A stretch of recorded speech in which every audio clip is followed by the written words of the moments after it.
So today I have the honor to introduce Eckart Boomer for his second lecture, Kaspar Hauser, Guardian of Future Human Development.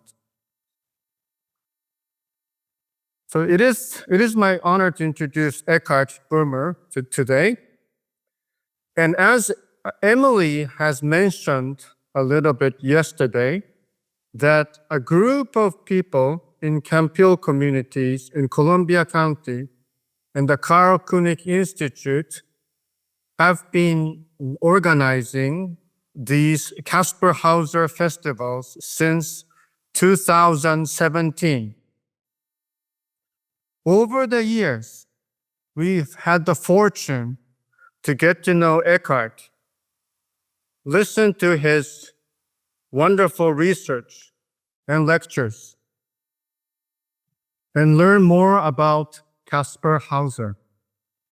Isn't it something about the light we crave, or the healing force the world desperately needs for present and future? Since Eckart has been coming to America for the last 7 years or 8 years, we have learned a lot, learned more about Kaspar Hauser. He has taught us a lot more than what we already knew. The bridge of this connection with Kaspar Hauser between Ansbach and America is growing stronger. And this Kaspar Hauser's potential for healing and understanding it is more and more available. And we ourselves, perhaps, are coming closer and closer to this being of Kaspar Hauser. So thank you very much, Eckart, for coming for so many years, continuing to come, and hope this bridge will get stronger and stronger into the future. So with these words, I would welcome Eckart Boomer.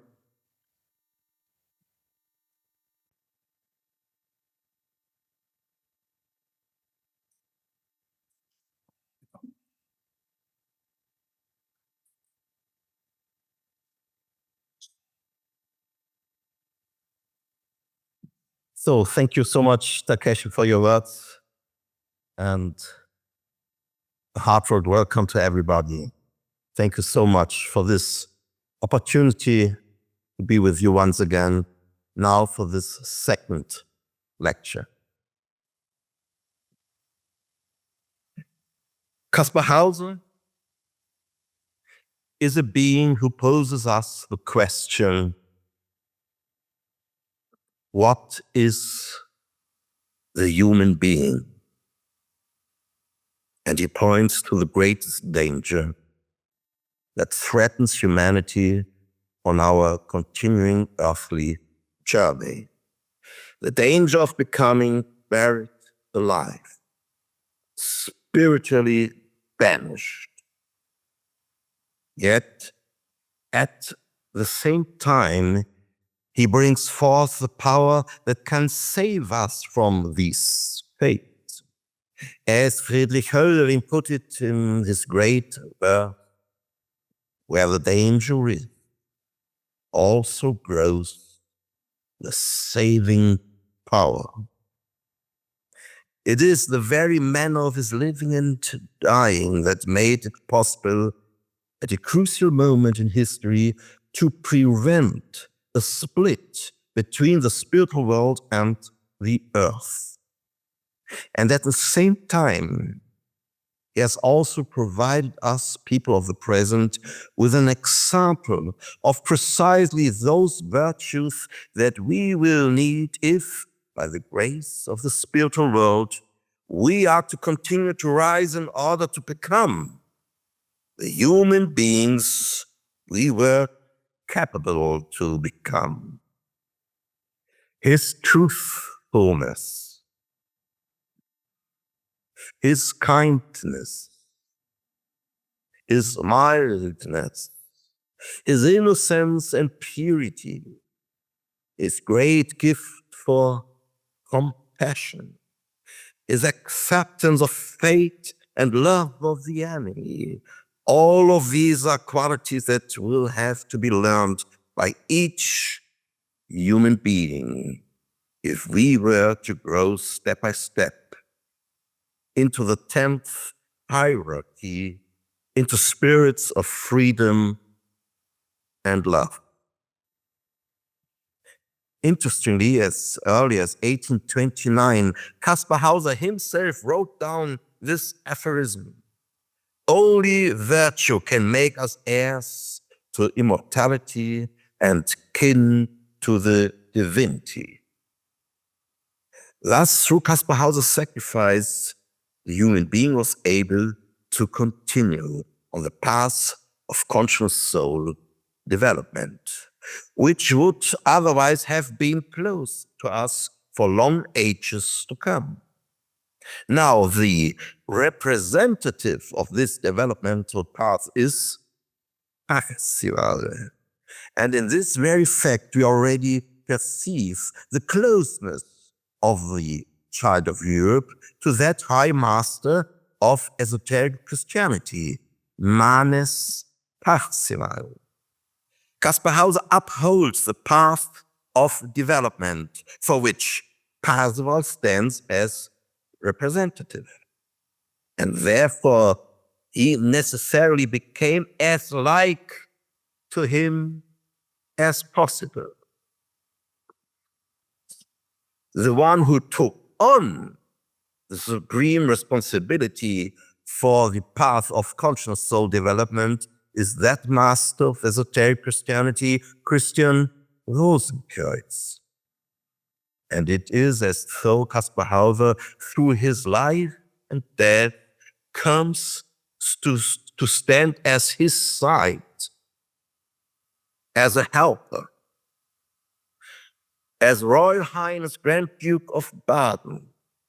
The hereditary prince would have been in a position to carry on the impulse of the Count of Saint-Germain, the Christianization of the social political organism of Europe. But what he actually carries out as the child of Europe is indeed aligned with Christian Rosenkreuz. And so he becomes similar to him as well in the most intimate way. Who then is Kaspar Hauser? This is the great question that inevitably arises. And it is to this question that we shall now turn in this second lecture, once more recalling the greatest quote we know of Rudolf Steiner regarding Kaspar Hauser, which this time we will read particularly considering his name. So, if Kaspar Hauser had not lived and died the way he did, then the bond connecting the spiritual world to the earth would have been completely severed. But we really must wonder here, is this within the measure of a human being? Is it really possible that a human being could bring about such a saving deed merely by virtue of his life and death? When he was first set out in Nuremberg, people did indeed wonder what singular sort of being they were faced with, and opinions were diametrically opposed. Some saw him as half-wild man, as a wolf child or animal man, while others saw a child of innocence, a man of paradise, even an angel. One thing is certain: Kaspar Hauser did not seem to be a human being of the 19th century. In fact, people experience his appearance as completely out of time, so to speak, as though he came either too late or perhaps far too early. This impression is reflected in the well-known lines written in 1873 by French poet Paul Verlaine, who puts into Kaspar Hauser's mouth the question, "Did I come too early? Too late?" Yet, it is just as certain that we cannot simply state that Kaspar Hauser was an angel. After all, an angel does not have a physical body, and an angel would hardly have been able to work each day with his ministers planning the social political development of his country. What particularly complicates this question as to the true nature of Kaspar Hauser is Rudolf Steiner's statement that he was a dispersed Atlantean. That is, a being who was transposed out of the age where he actually belonged and for a period of at least 10,000 years remained unincarnated. For when we are faced with the question, would such an Atlantean have been able to be active in the social political life of the 19th century? Would he not be more likely to say, "My kingdom is not of this world at all. What do I know of all these post-Atlantean cultural epochs? I have not the least experience with them, and therefore it lies outside of my scope to work on their further development from the standpoint of the earth." On the other side, we must now turn our attention more and more to the activity of the adversarial powers. We must learn to recognize them, to actually think them. For it is clear that these powers were well aware of the coming of a high being, one whose incarnation was indeed highly visible.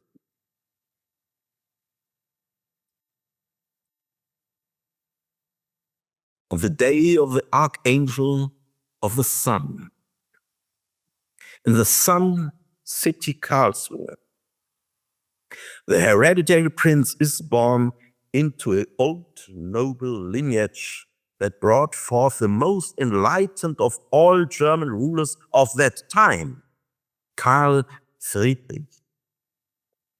Moreover, through his mother, Stephanie de Beauharnais, he is also the adoptive grandson of the new self-declared French Emperor of the Sun, who at that moment was in the burning city of Moscow and was chosen as godfather to the child.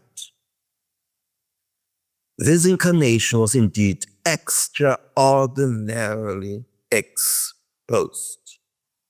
And this made it possible for the adversarial powers to locate the child and put him into occult imprisonment so as to make him incapable of acting for long periods of time, captive in an in-between realm, not purely spirit being, not purely earthly being.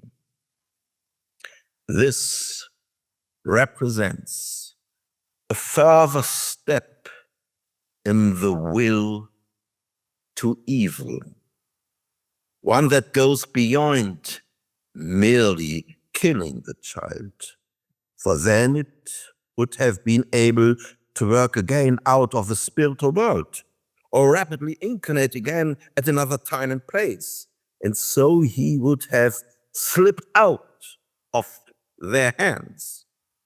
No, it was a matter of seizing the moment, taking possession of him and destroying him while still in his living body, in such a way that he would be incapacitated for long ages to come, able to become active, neither here nor there, neither in heaven nor on earth.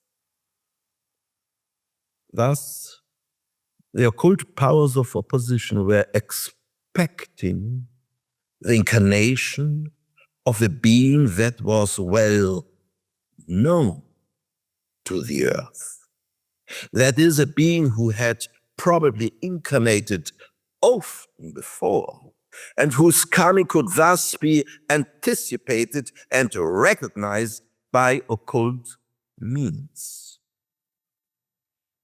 On the other hand, a being who was summoned up from ancient Atlantis, one who found himself now outside of his proper place in time and could be designated by Rudolf Steiner as dispersed, the coming of such a being would hardly have been detectable to the adversarial powers.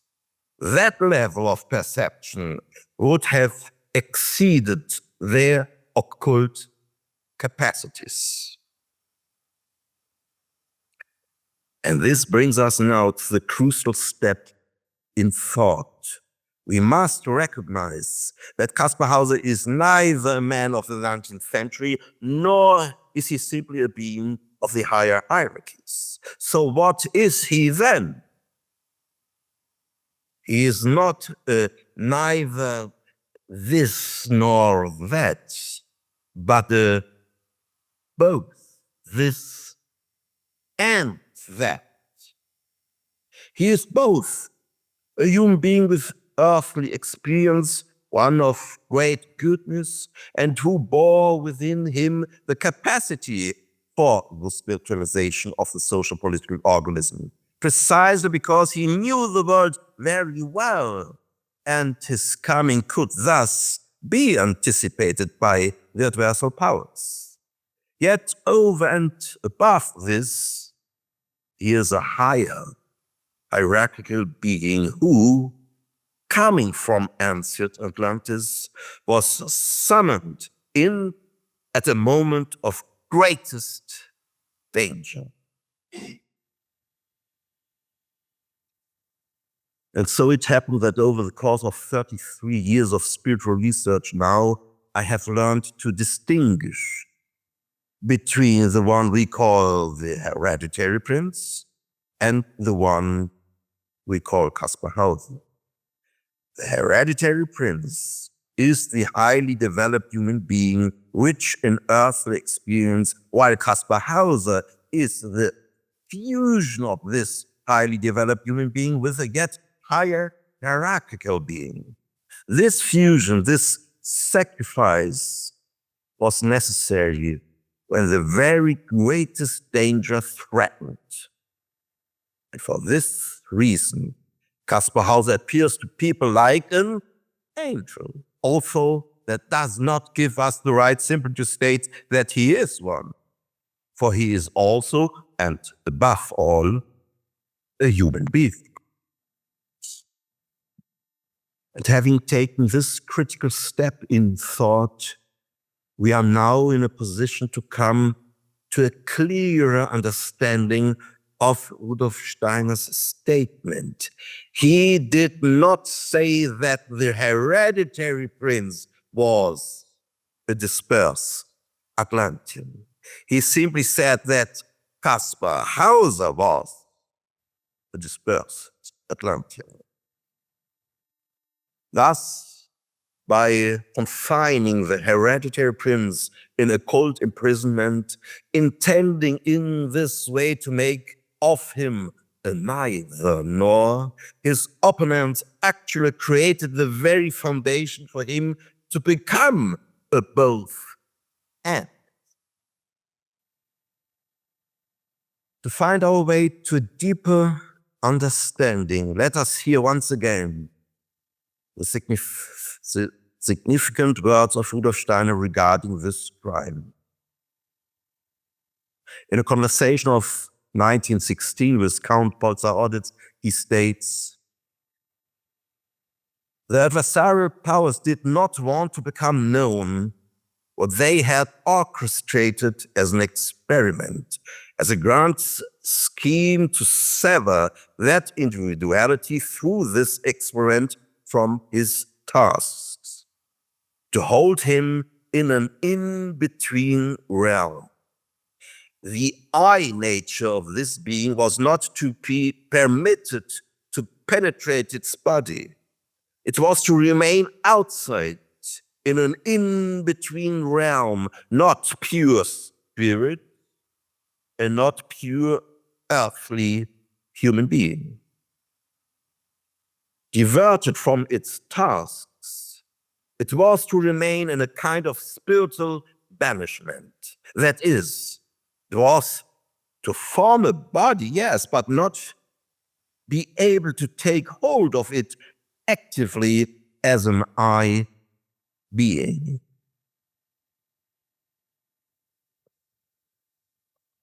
This, then, is the quintessential occult crime. Yet the following statement of Rudolf Steiner offers us true consolation. He says, "But this experiment failed, and therefore Kaspar Hauser had to die. Of course, it is horrible, it is tragic that in the end, in December 1833, Kaspar Hauser was indeed murdered. But in today's lecture, we will learn once again to see this death in a broader light. For it is truly an extraordinary comfort to know that the most horrible crime imaginable could not succeed. They were no match for the child. And that is the extraordinary fact and comfort. Strong as was the intention of the evil, the child was stronger. How was this possible? Did the adversarial powers do a poor job? Hardly. What comes next in that conversation is the even more weighty statement of Rudolf Steiner. They, the adversarial powers, they had to realize that the experiment brought about precisely what they were striving to prevent. What a mystery. They in fact further strengthened, actually potentized this child. Not only did he come out of the dungeon unharmed in body, spirit, and soul, far more. He actually came out of it appearing like an angel. How can that be understood? After all, we certainly cannot say that it was the means of the crime. That is, those long years of solitary confinement that accounts for the paradisal quality of the child when he made his appearance. That would be a fatal mistake. If that were true, we would simply have to lock up all our children and they would come out better human beings.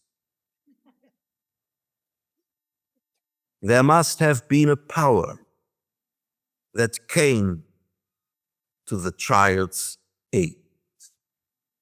And we are already led to this thought by the beautiful saying from the Bible, "One does not live by bread alone, but by every word that proceeds from the mouth of God."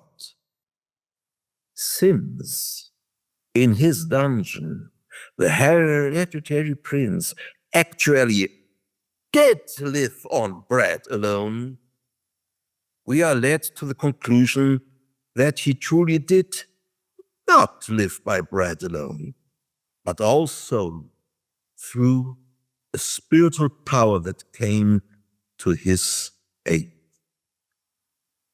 And it was this power that brings about the kind of potentizing of a child. It is this power that lifts the child and makes him impervious to occult attack. It simply does not touch him. Hence, the adversarial powers despair at the phenomenon of Kaspar Hauser in the world and the enormous attention that he gained throughout Europe, so that already in October 1829 they attempt to kill him. And once again, they fail. It is not till later than they will succeed. And this will be at a time when Kaspar Hauser will have been able to fulfill his mission. And that, in return, is an enormous consolation. In this light, we can now once again turn our attention to the adversarial powers. As we know, to this very day, they have not tired in their attempts to use every means possible to discredit and disprove any identification of Kaspar Hauser with the hereditary prince. Even by means of modern genetic analysis, now they try to prove that he was not the hereditary prince, but rather a fraud. And that is exactly how they give themselves away. For the question if Kaspar Hauser is to be identified with the hereditary prince is a perfectly valid and important one, even if there are already countless indications and proof that point exactly to it. But to claim he was a fraud, that is the real fraud. After all, fraudulence on the part of Kaspar Hauser would only be present if he had claimed to be the hereditary prince, in hopes to gain some profit thereby. But he never claimed such a thing. In fact, for a long time, he did not even know what that might be, a hereditary prince. All that he describes is his life in imprisonment, nothing else. So how are we to deal with this continual calling into question, this unending, almost unbearable defamation? For long years I pondered over this question until I was finally willing to take seriously the Goethe quote in which Mephistopheles identifies himself as part of that force that always wills the evil and always produces the good. And I had a hard time mastering up the will to see the good in the shameless and continual defamation, but the good will to see something healthy in the evil does bring its rewards. And so after years, I came to the realization, could it be that the evil wishes to draw attention to something that is otherwise overlooked? And that was exactly the key. Of course, Kaspar Hauser is the hereditary prince. Yes, he is, but that does not mean he is also identical to him. And so we are actually helped by the evil itself to take a new cognitive step. For amazingly, This is what is reflected in the DNA analysis, which have been unable to demonstrate complete correlation between Kaspar Hauser's DNA and that of the female descendants of Stephanie de Beauharnais. This result of incomplete genetic correlation, we may agree, is perfectly correct. It is only the conclusion drawn from it that is false, namely that it proves that Kaspar Hauser is not the hereditary prince and that his true identity is that of a fraud. In 2001, we recall the medical analysis arrived at an almost perfect match, until at a critical place in the so-called base pairs, a divergence was discovered. So it is true. Kaspar Hauser's identity cannot be grasped through his genes. He is the hereditary prince, but is not identical with him. To understand the implications of this fact more deeply, I'd suggest a rather outlandish question. If it were possible to compare the DNA of John the Evangelist with that of Lazarus, what might be the result? An exact match? Perfect correlation? Or, considering the transformation that took place in the members of being from Lazarus to John, would this not also be reflected even in these most intimate building blocks of the physical body? That's quite a difficult question. Thus I was able to make my peace, yes, with all these deformations, since they actually were almost an aid in getting further in my thinking. After all, wouldn't we be making it too easy for ourselves if we simply said that Kaspar Hauser is identical with the hereditary prince? That would not get us very far. It would give no hint as to who this being is in his eternal nature. It would merely put a name on his physical ancestry. And so, let us now give the word to Kaspar Hauser himself in our attempt to enter more deeply into the mystery of his true identity.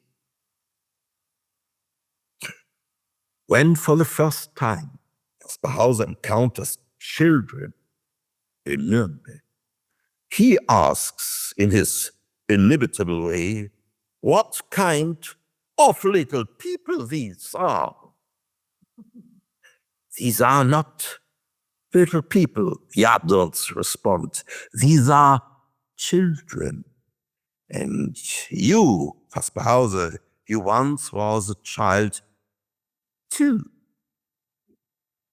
But in response to this, he asserts most adamantly, and both Feuerbach and Daumer report this: I was never a child. I have always been just as I am now. I came into the world for the first time in Nuremberg. These statements are really difficult to understand, especially given that he does have memories of his childhood, even if not many. He remembers geese, he remembers corn, he remembers some Hungarian words, and once he dreams of a coat of arms, which is later put into connection with Beugen Castle on the Upper Rhine. There's not much more than this. So, how is this to be understood? We know that memories are impressed into the etheric body. Thus, in his etheric body, Kaspar Hauser has a connection to his childhood, even if a quite rudimentary one. In his I, however, it seems he must deny ever having been a child. On a number of occasions he says it, I was never a child. I have always been just as I am now. I first came into the world in Nuremberg. Indeed. Perhaps we must take Kaspar Hauser at his word and learn to recognize that this is the truth. His I was in fact never a child and was first born into the world at Pentecost in 1828. Thus, in the long period of his occult imprisonment, a metamorphosis must have taken place in the configuration of his bodies, out of which all the aspects just mentioned fit together and become understandable. And this brings us back full circle to the principle that we discussed in the first lecture yesterday, the principle of spiritual economy in connection with questions of reincarnation. As we recall, Rudolf Steiner speaks of a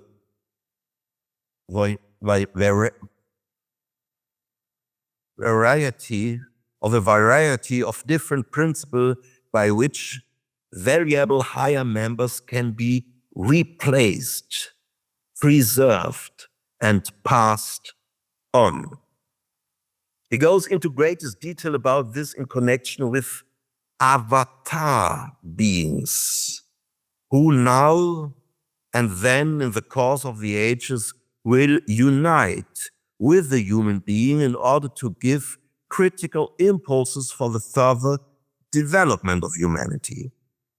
And in this connection, he makes what seems a casual remark, but is in fact one of the greatest significance. He says, such examples can be noted right up to the most recent times. After all, when we hear of such avatar beings, it sounds a little bit as though it were an ancient principle that applied in the early stage of humanity, but no longer seems appropriate in our times. And it is true. This principle does diminish in the course of the ages as the human being takes on ever greater self-responsibility and maturity. But that does not mean that this principle has now completely served its purpose. But if such a principle does continue to apply even in recent times, where might this be the case? Where might it have taken place, if not in the very being that brings us here together today, Kaspar Hauser?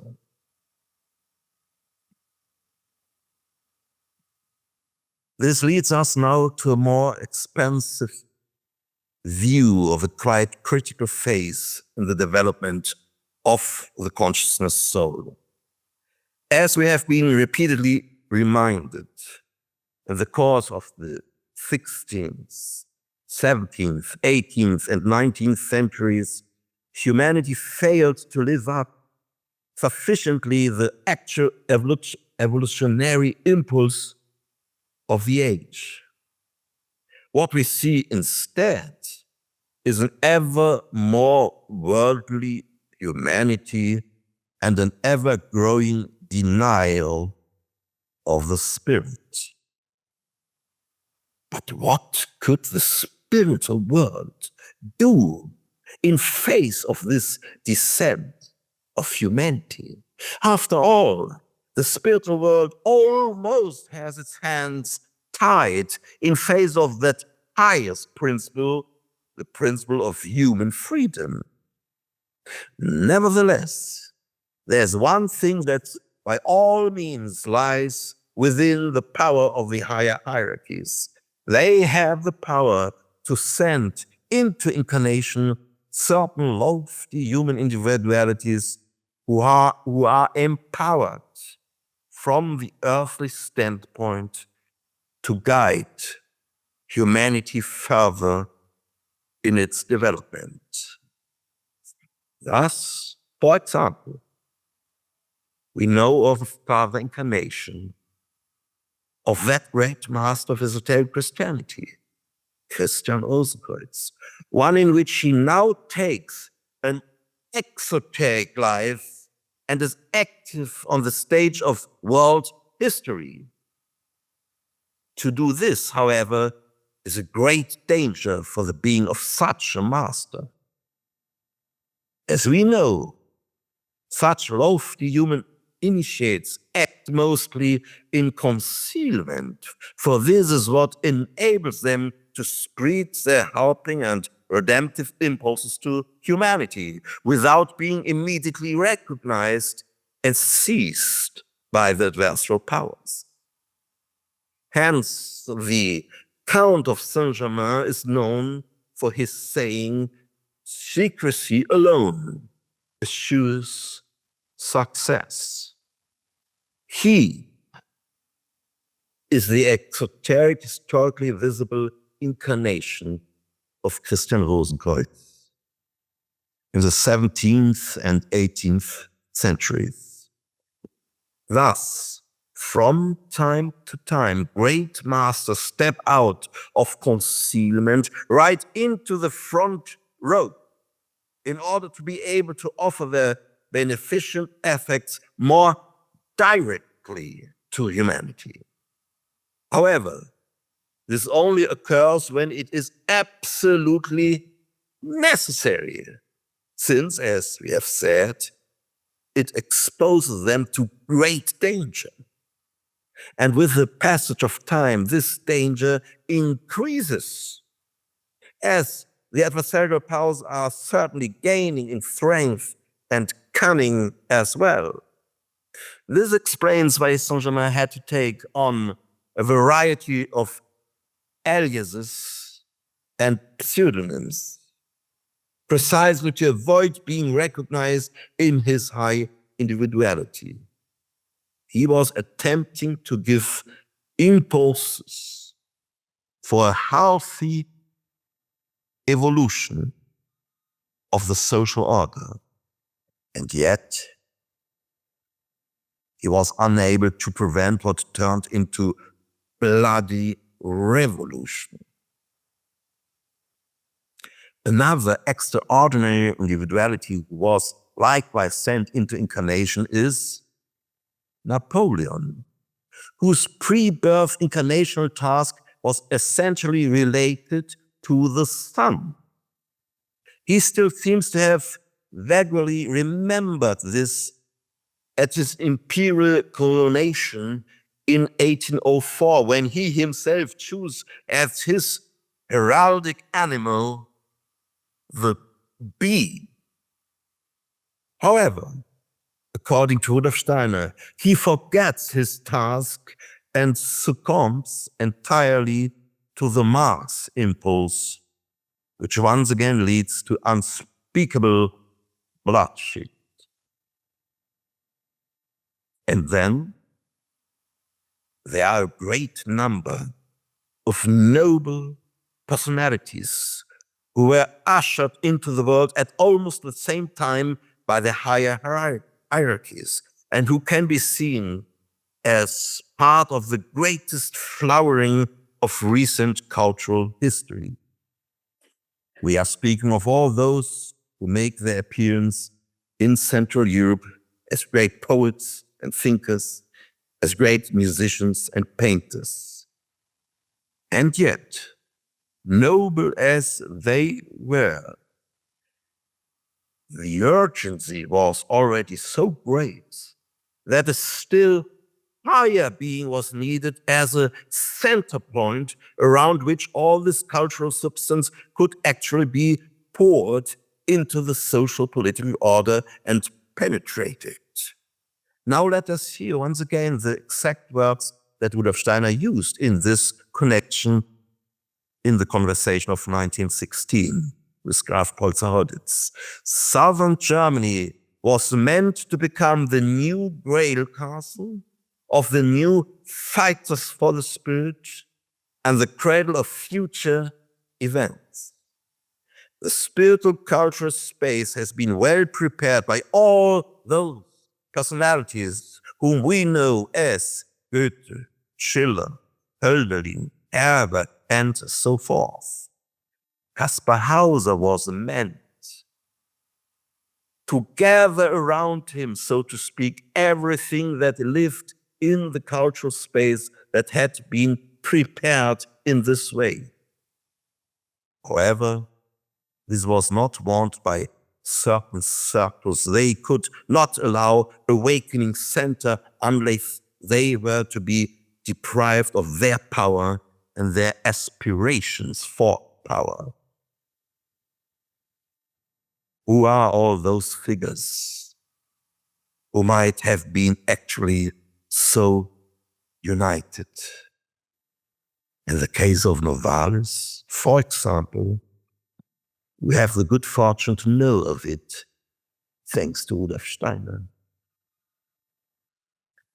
And now we have reached the decisive moment at which the higher hierarchies come to the decision to insert a central entity into this illustrious circle, a being who, thanks to his bloodline and thanks to his actual individuality, could have accomplished something of the very highest nature. And on whom do the hierarchies settle their decision? Well aware that this incarnation will be extraordinarily exposed to public view and thus at risk. It was so exposed and at risk that even exoteric Kaspar Hauser scholars say that the bare fact of this child's birth was already essentially his death sentence. So, who was it that incarnated in 1812 on the day of the Archangel of the Sun in the Sun city of Karlsruhe? Who is the hereditary prince who is only later to become Kaspar Hauser? In order to arrive at an answer to this question, we must have now return in more detail to the conversation between Ehrenfried Pfeiffer and Rudolf Steiner, in which that most significant quote known to us occurs. If Kaspar Hauser had not lived and died the way he did, then the bond of the spiritual world to the earth would have been completely severed. This conversation took place in 1923 during a car trip from Stuttgart to Dornach. Ehrenfried Pfeiffer tells about it in a lecture about the task of the Archangel Michael that he held in 1946 in Spring Valley, United States.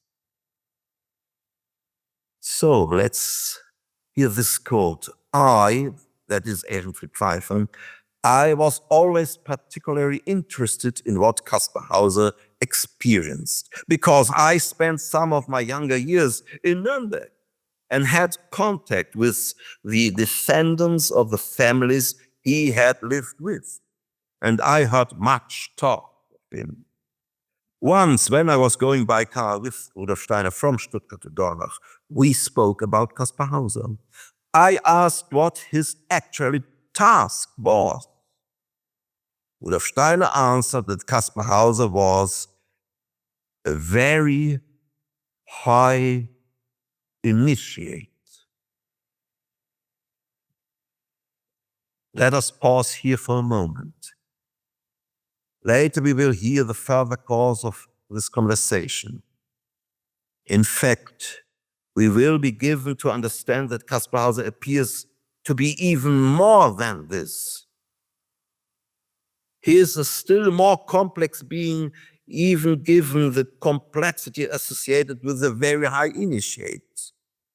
So, the choice of the higher hierarchies falls on a very high initiate, one who, like Christian Rosenkreuz at the Count of Saint-Germain, was to take up a world historical incarnation in spite of all the danger he would thus be exposed to.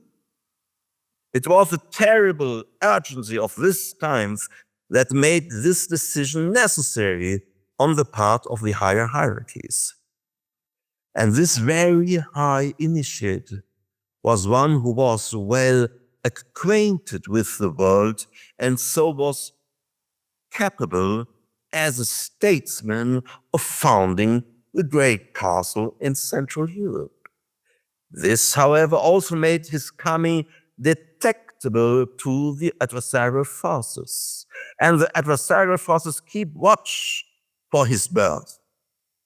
They pursue him, seize him, abduct him, and subject him to an occult crime which, by a means much more evil than mere murder, was designated to prevent him for long ages from introducing and saving impulses that would lead humanity onward.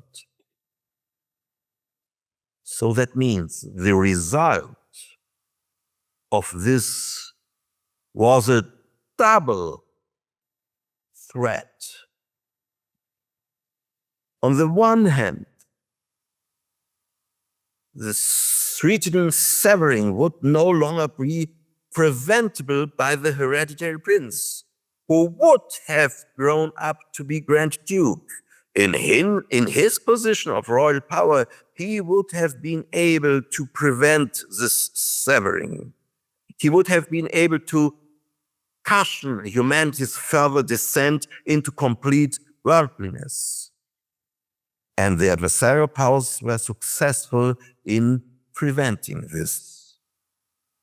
On top of this threat, however, the world was in danger of losing one of the most significant, very high initiates, at least for a long time to come.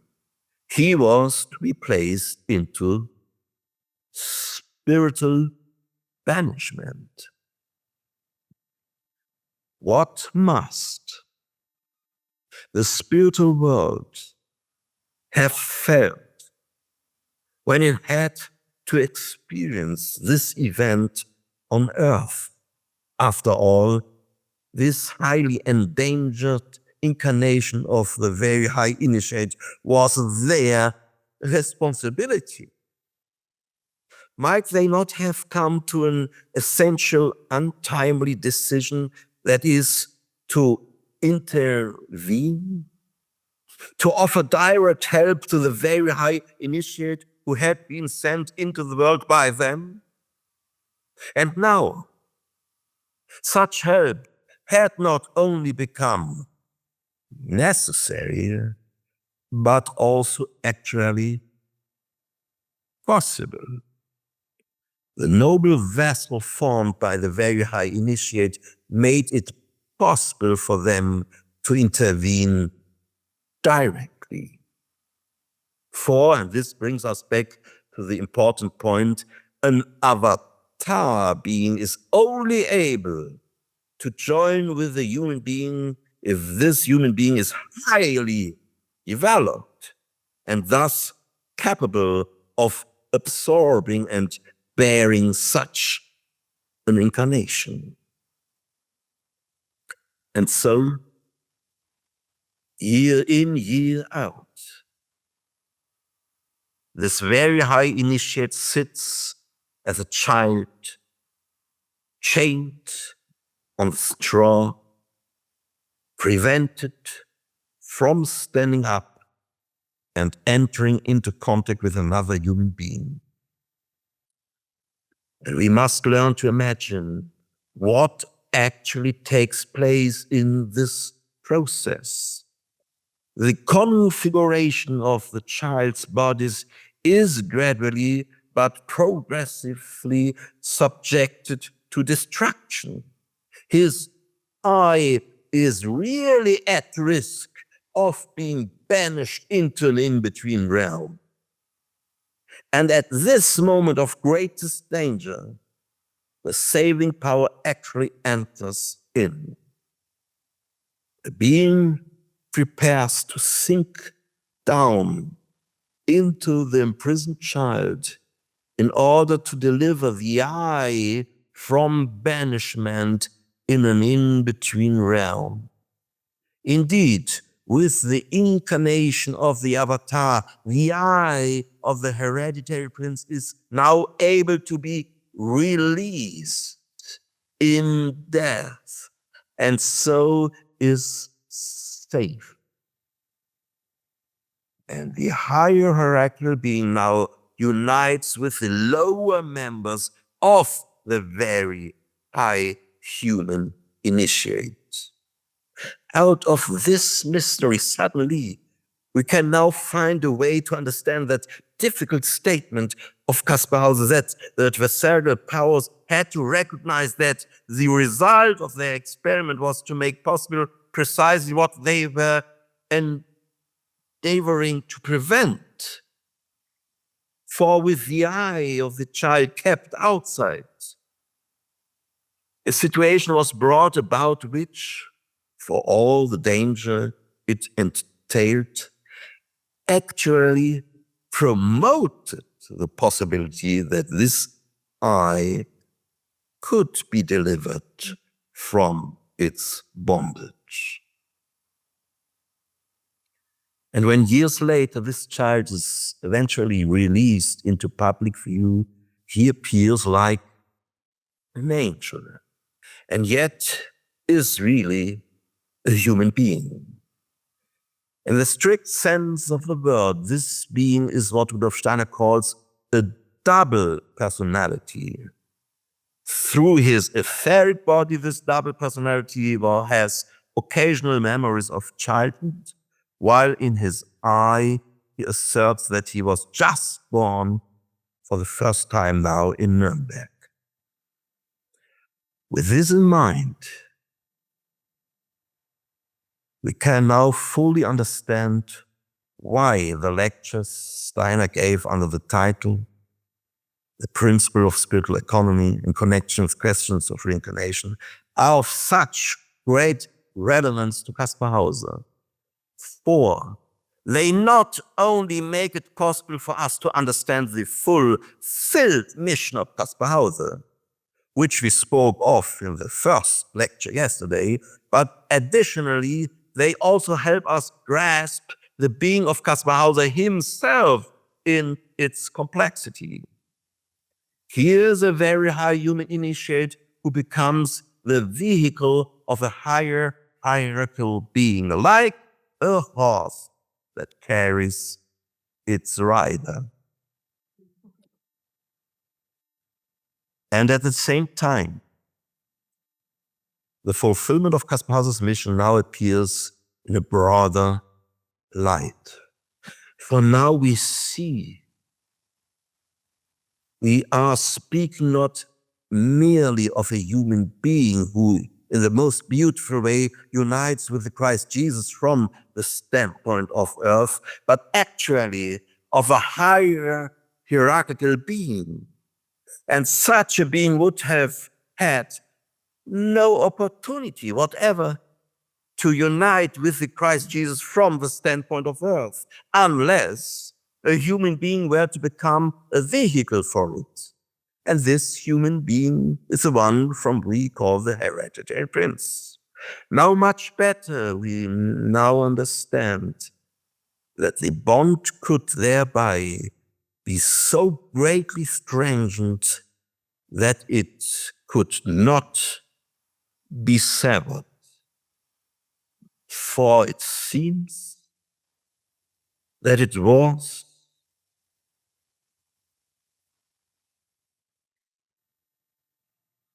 strengthened by a higher hierarchical being from the standpoint of earth for the very first time.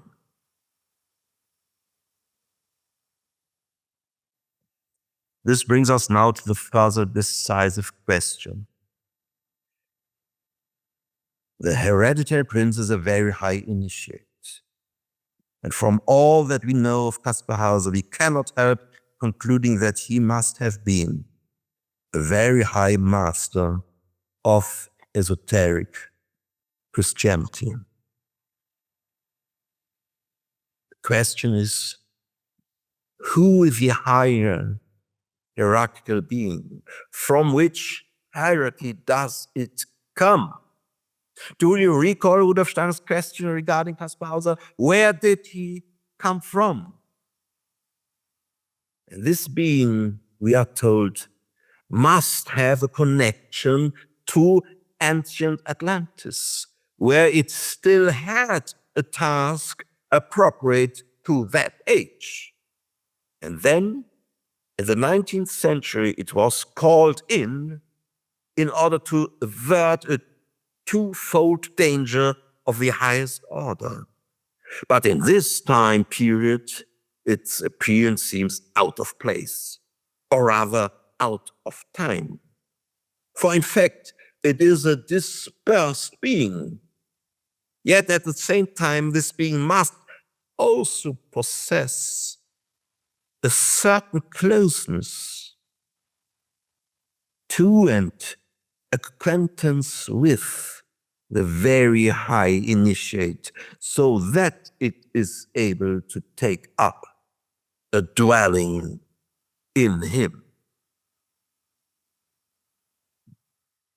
At this point, let us continue with the conversation between Ehrenfried Pfeiffer and Rudolf Steiner.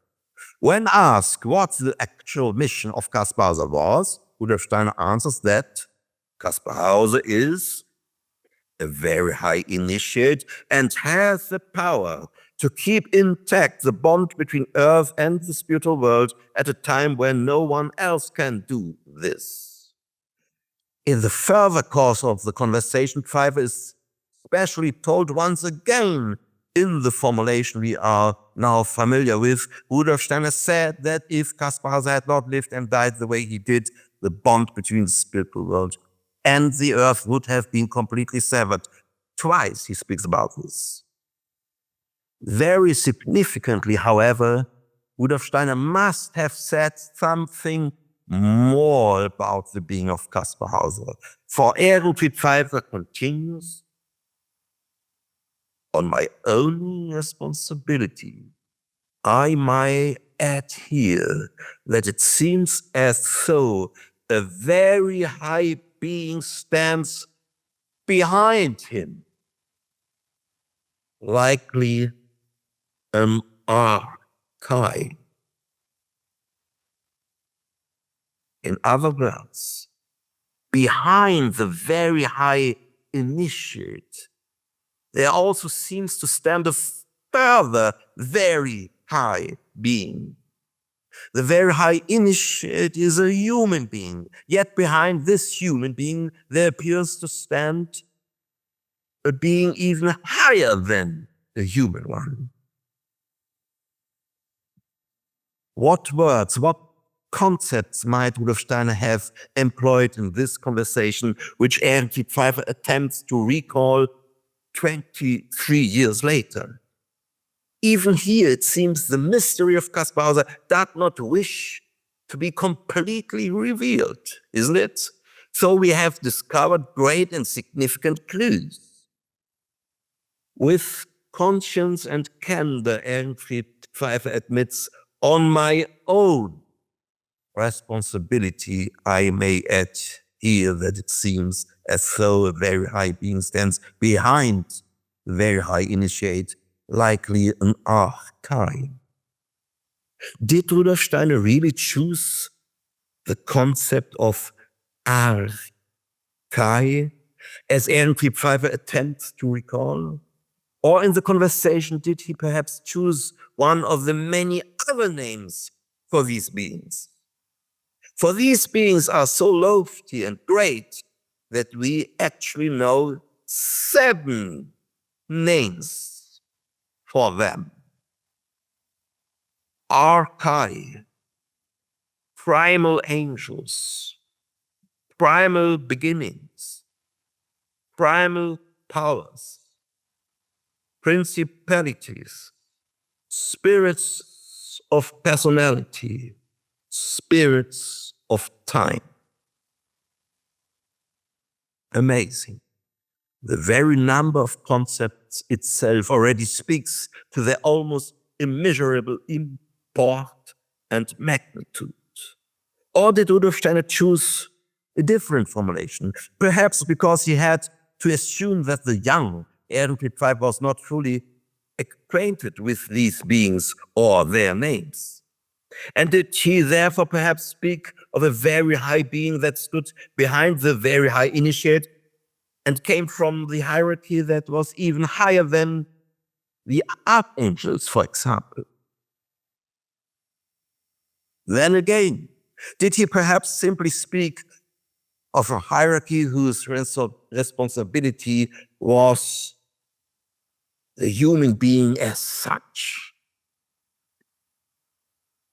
For that, after all, is the important thing, to recognize who these beings are and what their task is.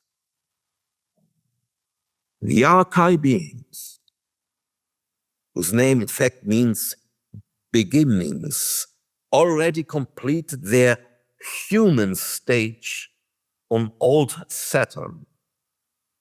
The development that we have to pass through on the fourth planetary stage, that of Earth, they already passed through on the very first planetary stage. Thus, when we establish a relationship to them, we are coming into contact with the primal beginnings.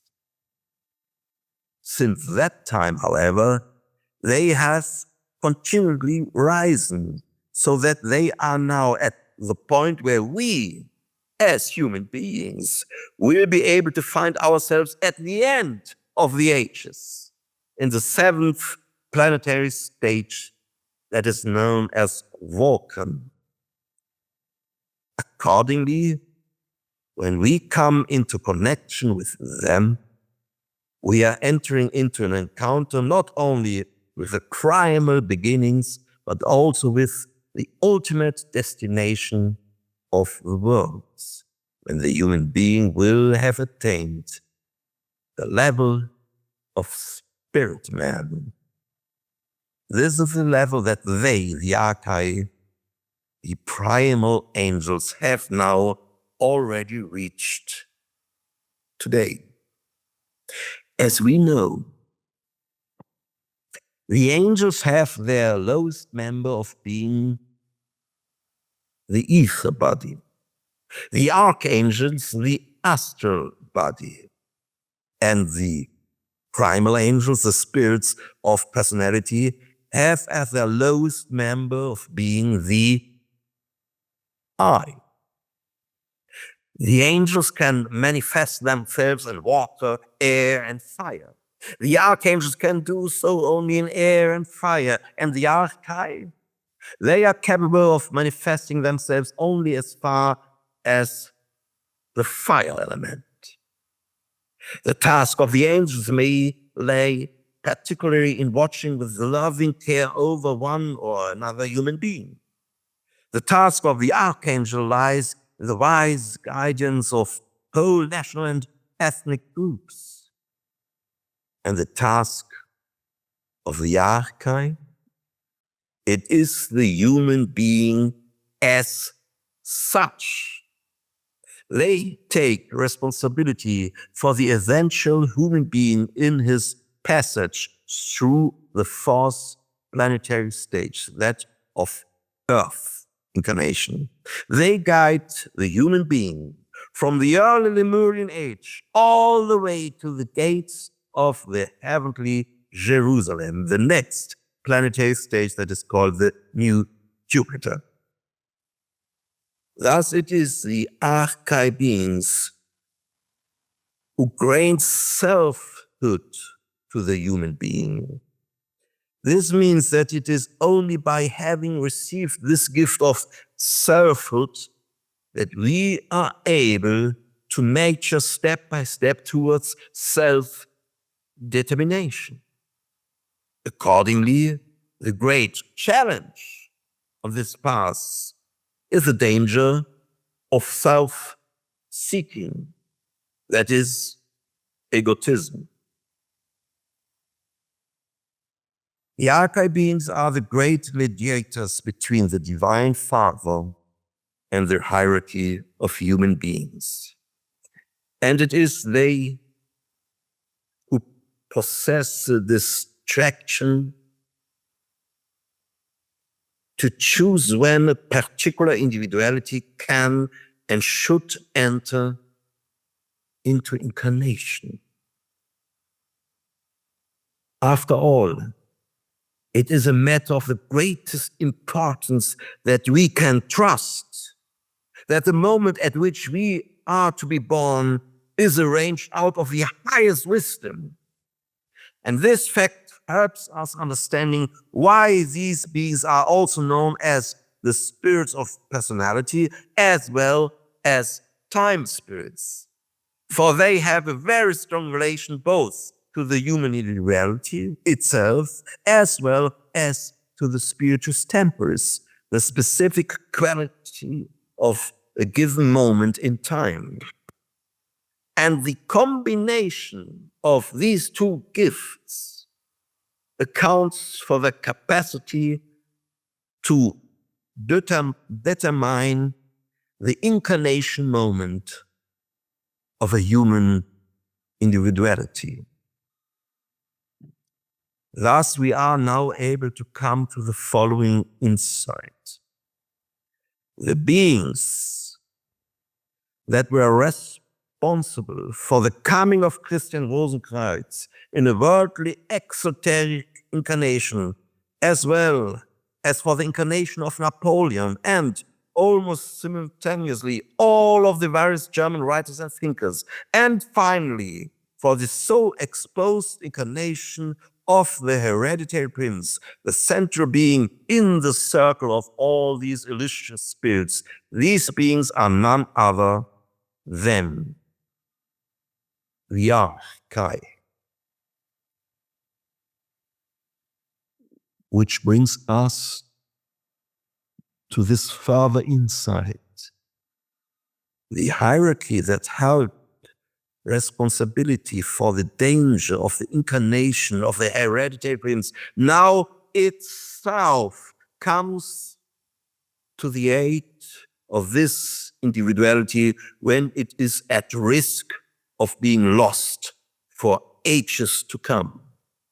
It comes down and sinks into this individuality, delivering and saving the eye of the very high initiate, who in return now becomes the vehicle of an archetype being.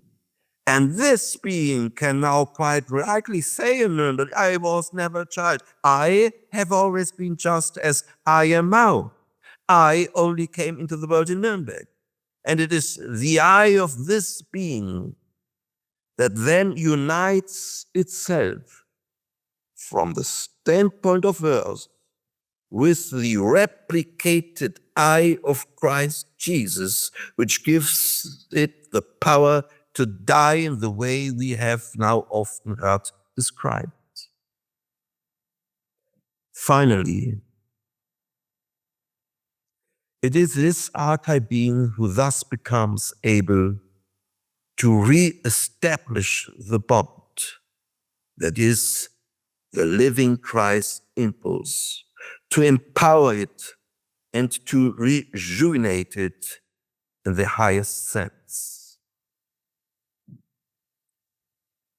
And now, as we come to the conclusion of this lecture, let us turn our attention to the principle in human evolution by which archetype beings are able to become avatars. In the ancient Lemurian period, when the human being was just beginning to take up dwelling on earth, this world was still utterly foreign to him. This is why at that time we humans were in need of great help in facing these new challenges. It was at this time that archive beings had to unite with one or another human being in order to completely ensoul him right into his physical body. Such ensouled human beings became leading personalities. Whatever they did was followed by all the other people.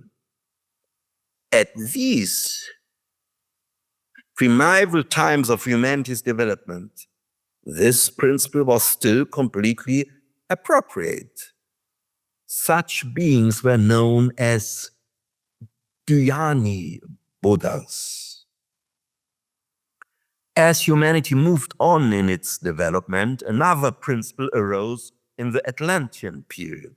Now it was the archangels whose task it was to unite with one or another human being.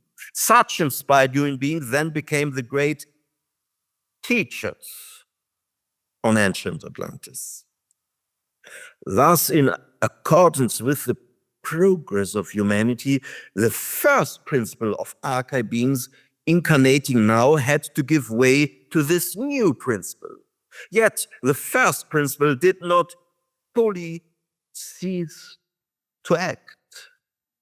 Now and then, if infrequently, this older kind of connection did indeed continue, even if the archangel principle had now become the predominant one. And as human development progressed even further, the time arrived in the post-Atlantean age when it was angel beings who were able to enter into specially chosen human bearers. It was these who then became the great kings and prophets known to us from the Old Testament, for example. At this point, the first principle of archive beings was no longer in accordance with the times.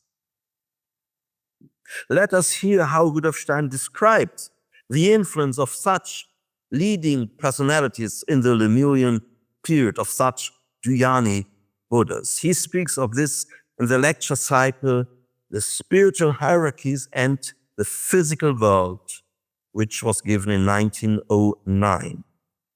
Thus, in the 6th lecture, we read that in the midst of this young humanity, there were such human beings whose presence on the earth is actually Maya. Such human beings existed. Let us put it this way in order to characterize them clearly. One normally developed human being of the Lemurian age encounters another such human being.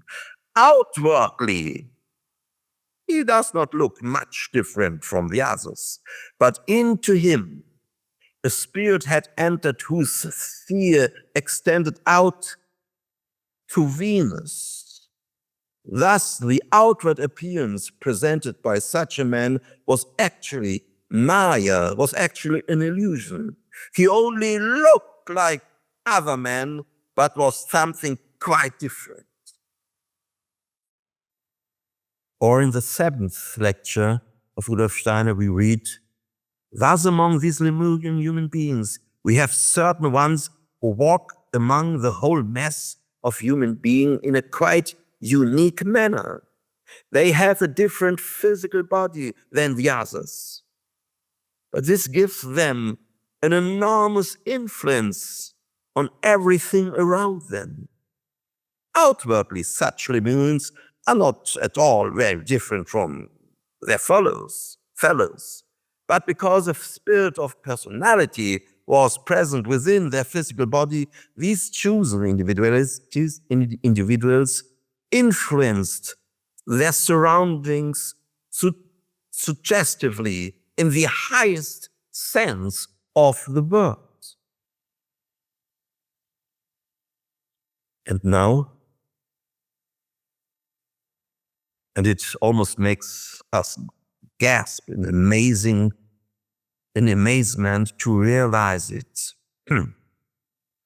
Was not Kaspar Hauser perceived in exactly this way? For example, did not Kaspar Hauser's guardian Gottlieb von Thuré describe his foster child precisely this way, as though he came from the time of paradise, that is, from Lemuria? How many eyewitnesses report that they recognized in Kaspar Hauser something of a completely different nature without being able to explain it? Kaspar Hauser only looked like other human beings, but he was something quite different. And he too had a powerful, suggestive influence on his surroundings, even on animals, for example.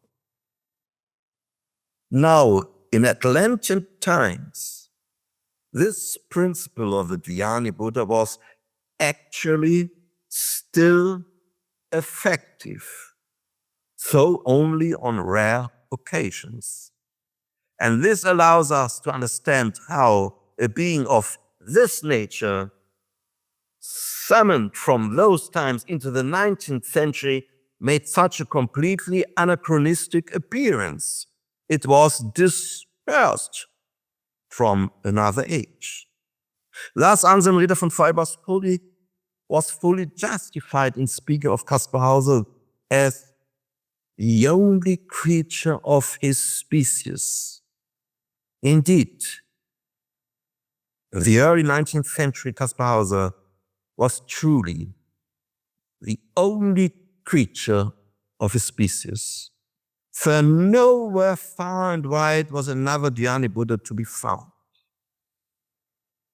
And of course, his fulfilled deed is not limited to Europe, as would have been the case with the hereditary prince.